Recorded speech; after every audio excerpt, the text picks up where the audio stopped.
Okay, it was good to be out here on a Monday night, and thought the energy was really good as we got going early in practice. Thought we started just a little bit slow, but you know, I didn't have to say a lot. I think they felt it and they picked it up, and it ended up being a really crisp, productive practice. You know, once again, I thought Brett looked really good. I thought Powasi continues to make strides at that right tackle position.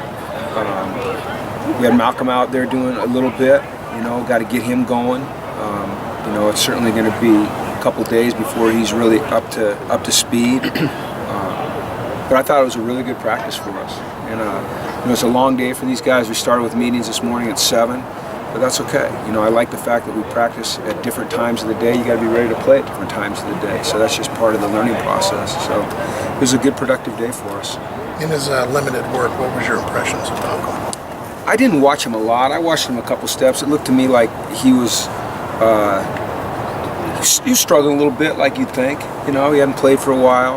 He wasn't in our winter program, so he's going to be a little bit behind. But the thing about Malcolm is he's very mature. He's very smart. He wants it really bad. He works hard. He's got a great attitude. And I think some of the freshmen, what you'll see is they'll start to fall off a little bit. They'll get tired. They'll get worn down a little bit. I think what you'll see with Malcolm is Malcolm will start to ascend every practice just because he's getting his rhythm back. So I'm really happy he's here. He gives us another big body, gives us that experienced offensive lineman that we need.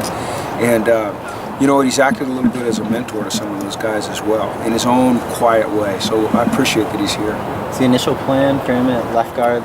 Yeah, he's going to be a guard for us. Yeah, and that was always the plan. It was always the plan. I think that when you look at the position type, the body types, and you look at the position parameters, what we're looking for in players, Powasi's a tackle. That's all he is. He's a tackle, and he's going to be a really, really good tackle. You look at Malcolm, and he's got a tackle body type, but he's got guard girth, and he can bend a little bit.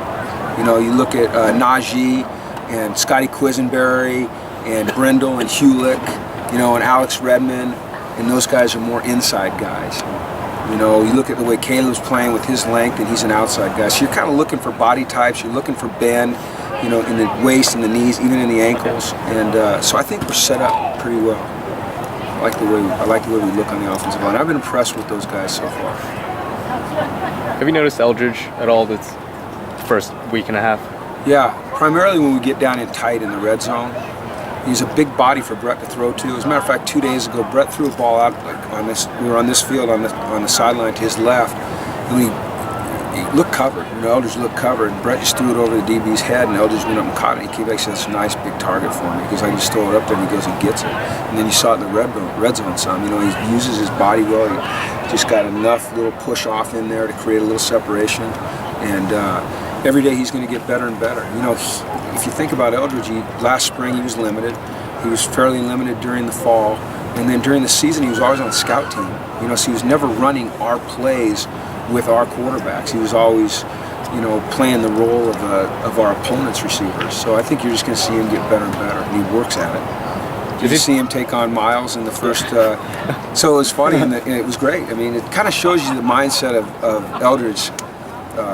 This morning's meeting, we said, "Hey, we're going to do our Pride Alley deal, our Oklahoma drill."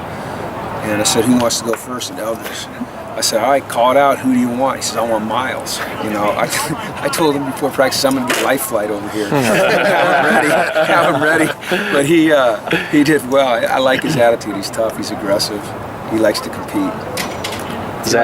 Zach was outside linebacker a little bit today. Yeah, we moved him around a little. We're going to do some experimenting there and try to find the right person to play opposite Miles.